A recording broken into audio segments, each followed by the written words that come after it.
Hey Gavin, it's Meg here. So good to see you and your project. Whoops, sorry about that. So, I just find you to be entirely delightful and always love the wisdom and insights that you bring, Gavin. It is such a pleasure and honor to have you in the program. I loved watching your learning journey video and the different format of it. I think that was great and super creative. Um, it was considered and relevant and well done. So thank you for being creative in your execution of that.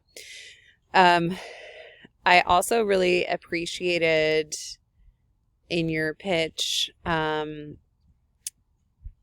particularly your considerations about the target market, which organizations might be a good initial appeal and, where you might find some of those beachhead customers. I think, in the pitch feedback that you heard, a lot of the feedback has been, how might we get to a point of better understanding the project and what you're considering. And I think as an E4, presenting it as considering the landscape with some different ways that you could pursue business models is totally fine. I just would love to get to a place of a little bit more clarity in that communication. I think that, this project is pretty sophisticated and has a lot of different nuance and possibility. So, doing what we can to clarify is very helpful.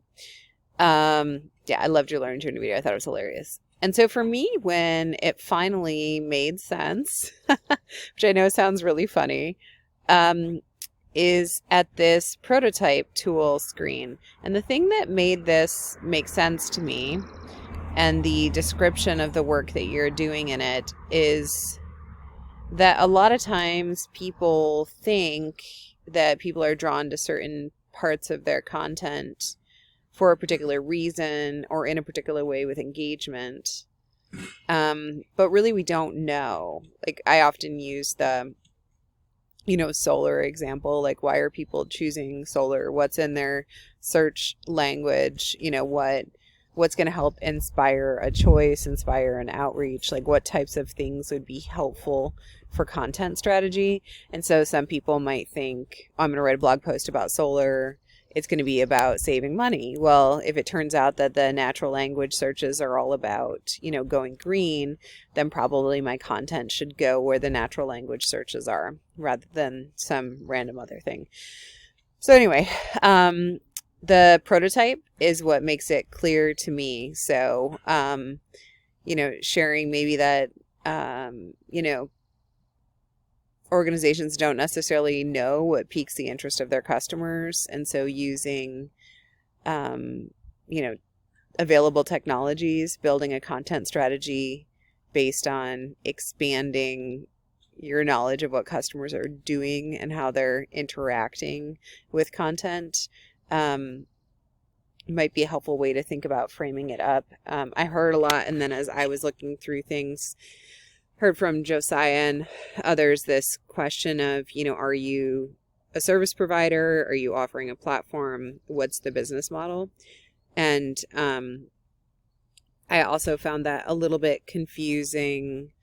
Again, the prototype here helped that. Within your big idea canvas is actually the place that I also found the greatest clarity when you talk about delivering a package of content from an interview. And so, but that's really one small piece. That's almost like, being a reporter sharing a story.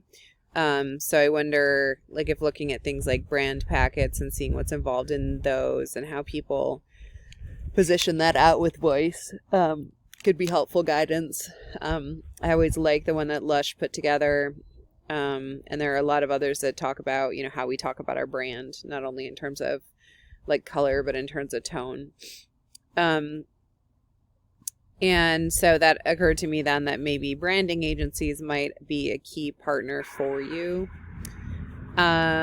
I got a little bit confused in your client value proposition canvas, and I think just stripping things down to the simplest version of themselves is going to be really helpful over the course of the summer and in time to come, so that as you're describing things to people, they can understand it from the most simple perspective.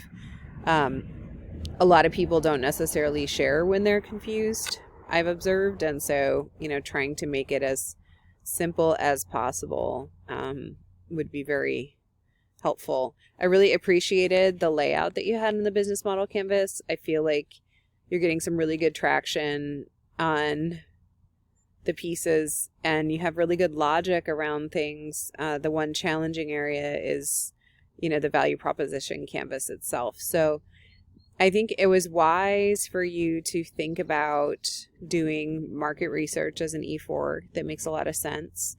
I can imagine, just in scanning through your test cards, that was disappointing for you, for the tests that you wanted to look at to not be available. And I guess I would hope to encourage you that sometimes other tests are also very good ones as you're building up a plan. And so what jumped out to me was things like, what jumped out to me is, what other tests might you make about what you're experiencing in the marketplace? You're developing an offering and then testing it on the market versus choosing a customer that you want to serve and then developing an offering for them. So you might find that in your next round of evidence, some of the best people to talk to might be key partners that you might work with, or people that have already established some form of content firms. So they might be your competitors. So just thinking about what's next with them. I really appreciated that you set up a website, that you're thinking deeply about these things. I feel like you have a lot of structure and strength here. Just, how to slow down and connect with your potential customers to see what sticks for them. Again, for me, like creating content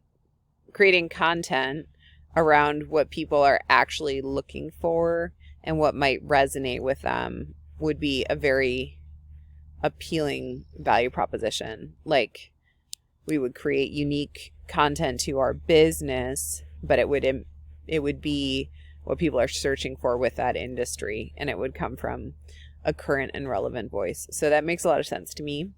And so just thinking through how you might communicate about that and test that. Again, so really it's this slide that makes a lot of sense to me. I took a lot of notes in your business report, and I'm going to forward you that PDF too. Like I mentioned, my summer is like a very flexible and yet very present. So if this is an area that you'd like to work on this summer, I'd be super happy to do that together.